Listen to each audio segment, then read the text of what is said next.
오늘부터 한 달이라는 시간 동안 대림절이 시작됩니다. 대림절은 예수님의 오심을 기다리는 절기이죠. 이미 오신 예수님의 탄생을 기념하는 성탄절을 기다리면서 앞으로 다시 오실 예수님을 기다리는 절기입니다. 우리는 이 대림절기를 보내면서 예수님의 탄생의 의미를 다시 짚어보고자 하는데, 우리 마음을 다시 새롭게 하는데 특별히 당신이 몰랐던 이야기 성탄편으로 메시지를 나누어 보고자 합니다. 이 메시지에는 성탄 스토리 중에 우리가 알지 못한 이야기들, 잘 다뤄지지 않아 놓치기 쉬웠던 그 인물들에 대해서 나눠 보고자 합니다. 첫 번째로 살펴볼 인물은 예수님의 족보입니다. 그야말로 왕 중의 왕, 거룩하신 하나님의 아들 예수님의 탄생이 적힌 족보입니다. 믿음의 조상 아브라함과 모든 백성에게 존경받는 다윗 왕의 자손이라는 첫 문장으로 시작이 되는데, 그 뒤에 이어 나오는 이름 중에서 다말, 라합, 우리아의 아내 등 전혀 생각하지도 못한 이름들이 나오고 있어요. 이때 당시에 남성 중심 사회에서 여성의 이름이 언급되었다는 것은 정말 놀랐습니다.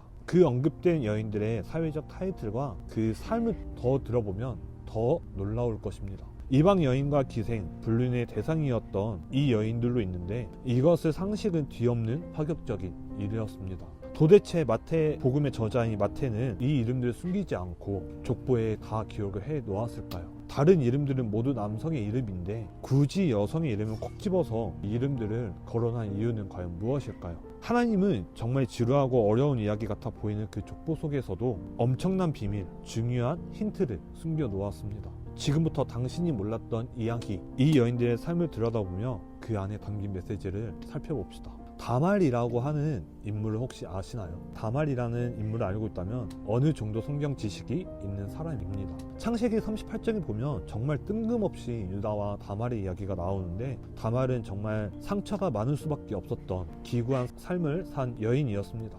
그녀는 유다의 며느리였고, 유다의 첫째 아들이자 다말의 남편인 엘이 죽자 당시 풍습에 따라서 유다의 둘째 아들 오난이 다말과 결혼합니다. 계대 결혼이라 해서 동생이 형의 계보를 이어가는 것이죠. 오난은 형의 후손을 남기는 것을 거부하면서 자신이 행한 악한 행위로 결국 그도 죽고맙니다. 남은 것은 셋째 아들 셀라. 유다는 주저리 초상을 치르며 다말을 곱지 않은 시선을 바라보게 되고 셋째 아들을 주기가 꺼려합니다. 다말을 친정으로 돌려보내고 시간이 흐를수록 아무 연락이 없었습니다. 유다는 사실상 다말을 버린 것이랑 마찬가지였습니다. 기다리던 다말은 자신의 창녀처럼 변장의 길목에 앉아서 유다가 지나가기를 기다리기로 계획합니다. 유다는 그 여인이 다말인 줄 모른 채 관계를 맺고 다말의 아이를 갖게 되죠. 나중에 유다가 다말이 임신했다는 소식을 듣고 화내지만 다말이 그 증표로 유다의 도장과 끈을 내밀자 유다의 얼굴은 창백해집니다. 이 여인이 낳은 아이는 베레스입니다.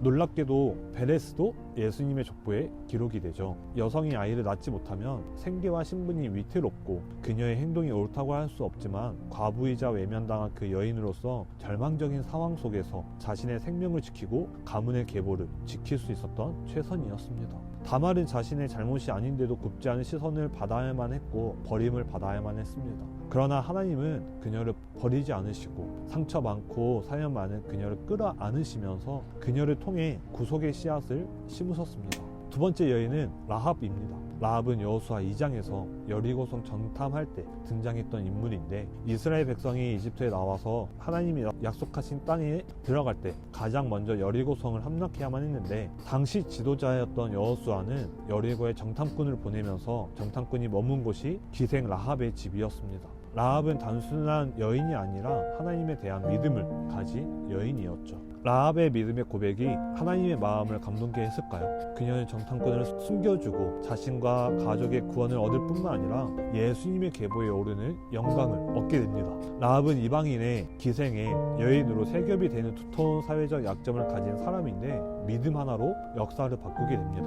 하나님은 과거가 아닌 현재 우리의 믿음을 보시는 분이십니다. 과거보다는 현재를 더 중요하게 여기시는 분이시죠. 그녀는 이스라엘 공동체 안으로 들어왔고 살몬과 결혼하여 아들을 낳았는데 아들이 바로 보아스입니다. 세 번째 인물은 룻입니다. 룻은 모압 여인인데, 모압은 발람에게 이스라엘을 저주하도록 주문했던 앙숙 민족입니다. 모압 여인 룻이 유대인 나오미의 며느리가 됩니다.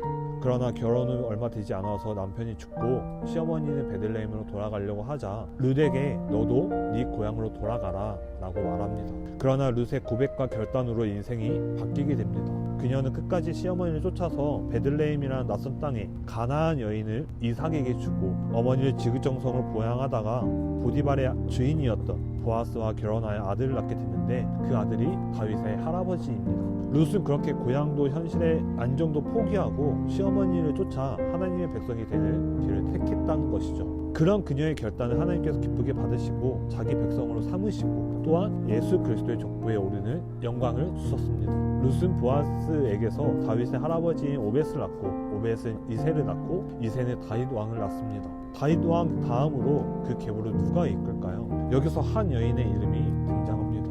다윗 왕은 우리아의 아내 바세바에게서 솔로몬을 낳습니다. 그렇지만 그녀는 바세바라 부르지 않고 우리아의 아내로 표현하고 있죠. 바세바는 다윗 시대에 왕궁 근처에서 목욕을 하다가 다윗이 그 모습을 보고 그녀를 불러들이고 바세바를 임신시킵니다. 여기서 더 악한 일을 저지르는데 바세바와의 간음을 은폐하기 위해서 남편 우리아의 전쟁터에서 죽게 만듭니다. 이 일로 다윗은 하나님께 큰 책망을 받고 바세바에게서 태어난 첫 아이는 죽게 되는데 바세바는 남편도 첫 아이도 잃고 맙니다. 그러나 하나님은 자신의 잘못을 크게 뉘우치고 전심으로 회개한 다윗과 그로 인해 상처받은 여인 바세바를 버리지 않으십니다. 다윗과 그녀 사이에 다시 태어난 아이가 바로 솔로몬이고 예수님의 족보가 계속 이어져 가고 있습니다. 이처럼 하나님은 솔로몬을 통해서 그녀를 회복시키시고 죄와 수치의 자리에서 은혜를 더해 주십니다. 이 4명의 여인은 모두 세상의 기준을 보면 기록에서 빠져야 할 사람들입니다.